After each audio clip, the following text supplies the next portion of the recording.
Have you ever noticed that sometimes, the act of being nice is not a sign of kindness, but a trigger? A pressure? A heaviness you can't explain? Have you wondered why something as simple as holding a door, greeting someone, or offering help can suddenly make you feel invisible, drained, or resentful? Today, we dive deep into this very human experience through the lens of Carl Jung, who reminds us that what we call being nice is often a mask, a defense, a learned role, and sometimes the very thing that separates us from our true self. In a world filled with expectations, social pressure, and collective conditioning, niceness becomes more than behavior. It becomes an identity. And for many people, especially those on a self-awareness or healing journey, this identity starts to crack. When that happens, it exposes something deeper, the shadow, the wounded child, the complex that shaped your entire way of relating to the world. Niceness, in its pure form, is beautiful. It is empathy, softness, care, and respect. But the version society trains us to perform is not real kindness. It is compliance, adaptation, survival. Many people learn from childhood that being good, polite, acceptable, agreeable, or quiet is the only way to avoid conflict, rejection, or shame. This is the beginning of what Jung calls the persona, the mask we present to the world. The persona is not inherently bad. Every one of us needs one to interact with society. But when the persona becomes too tight, too rigid, or too separate from who we truly are, it becomes a prison. And every prison eventually becomes a trigger. For people who grew up walking on emotional eggshells, around critical parents, emotionally distant caregivers, unstable households, or unpredictable authority figures, niceness was not a choice. It was a survival strategy. It could mean safety, approval, less punishment, or more acceptance. But now, as adults, this same niceness becomes exhausting. It feels like a weight you can't carry anymore. Because your psyche is changing. You are growing. You are individuating, the Jungian term for becoming whole, becoming your authentic self, becoming the person you were meant to be. And you cannot become whole if the only version of you that exists is the mask. One of the reasons being nice triggers you is because it activates the memory, conscious or unconscious, of all the times you were expected to give more than you received. To smile when nobody smiled back. To offer warmth and get coldness in return. To open doors for people who didn't acknowledge your existence. To hold emotional space for people who never cared how you felt. This is how complexes are formed. A complex is a cluster of emotionally charged memories and reactions stored in the unconscious. When you have a niceness complex, it means you carry unprocessed resentment, exhaustion, or sadness from playing the role of the giver, the good one, the polite one, the responsible one. And today, whenever a small situation mimics an old memory, the complex activates. You feel anger, or heaviness, or emotional withdrawal, not because of the present moment, but because your psyche is saying, I cannot do this anymore. Niceness becomes a trigger when your soul is tired of being unseen. It becomes a trigger when your self-worth is no longer tied to being liked. It becomes a trigger when your boundaries are waking up. Jung teaches that we must integrate the shadow, the parts of us we were taught to hide. Your shadow might include assertiveness, strength, voice, anger, truth, self-protection, honesty, or the simple right to say no. For years, society may have taught you to suppress these traits because they were considered unladylike, too much, aggressive, uncooperative, or selfish. But in Jungian psychology, the shadow is not evil. It is energy. It is your unlived life. And every time you are nice in a way that betrays yourself, that shadow rises in discomfort. That discomfort is not a flaw. It is a message. Imagine walking into a social environment where everyone expects friendliness, small talk, politeness, and giving energy. Yet your internal state is quiet, tired, or simply uninterested in performing. You greet someone with warmth, they ignore you, and yet you still feel compelled to hold the door, smile politely, or give more than you feel. Situations like this create inner conflict. One part of you is still operating from the old programming. The other part is awakening and saying, I do not want to do this anymore. This is the beginning of liberation.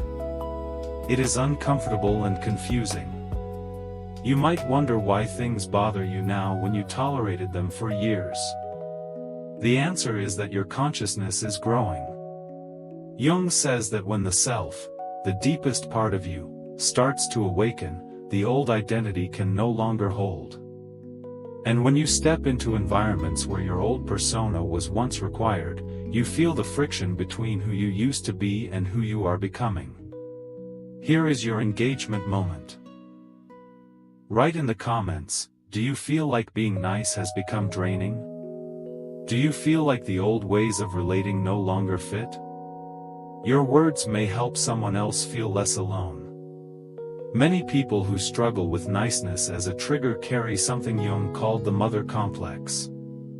Even if your mother was loving, you may have received mixed messages like, be polite, be quiet, don't cause trouble, be the good girl, be useful, don't upset anyone. These messages teach you to betray your own needs.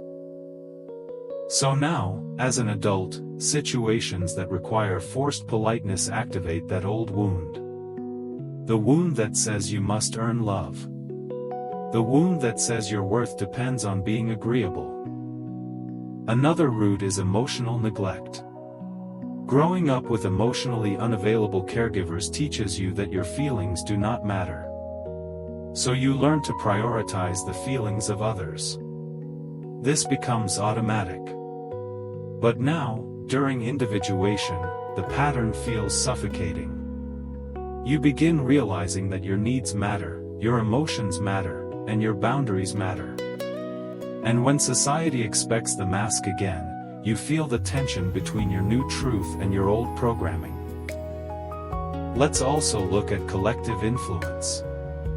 Society has a silent rulebook: be gentle, be accommodating, smile, be pleasant, be helpful, do not confront.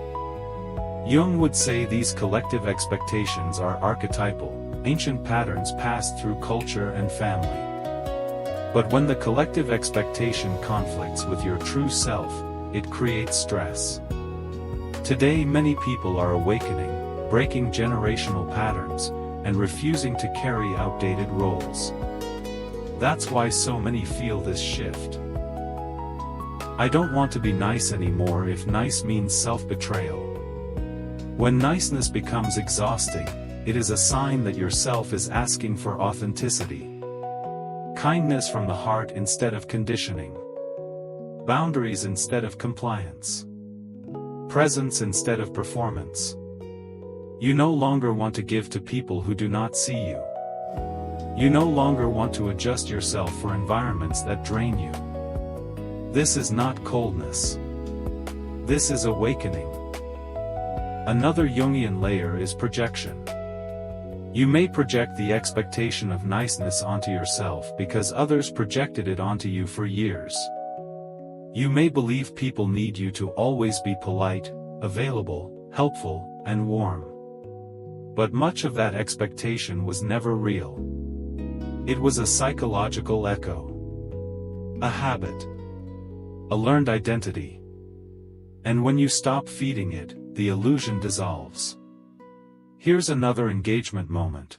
What is one situation where your niceness felt like a burden? What moment made you realize you no longer want to perform kindness at the cost of your peace? Sharing this helps others reflect too. As we approach the end, remember, the goal is not to become rude or disconnected. The goal is wholeness. To integrate both sides of yourself, the genuine kindness that comes from the heart and the protective strength that comes from the shadow. When these unite, you become balanced. You learn to give without overgiving, to help without losing yourself, and to say yes without betraying your inner no. When your niceness is no longer rooted in fear, obligation, or conditioning, it becomes powerful and pure. You attract people who match your energy. You stop chasing approval. You begin to feel at home within yourself. This is individuation, psychological freedom. If you feel seen or understood while listening to this, know that this is a sign from your psyche. You are changing. You are not losing your social skills, you are shedding conditioning. You are not becoming distant, you are becoming aligned. You are not becoming cold, you are becoming conscious. Before we close, here is one last engagement question. What part of your old self are you ready to release? The need to be liked, the need to be polite, the need to be available, or the need to be perfect? Your answer may inspire someone else to let go too. If you enjoyed this deep dive, subscribe to our channel for more Jungian insights. Share this video with someone who needs it. And check out our other video, The Psychology of Silence. It will help you understand why silence becomes powerful, protective, and healing during awakening. Thank you for being here, and happy awakening.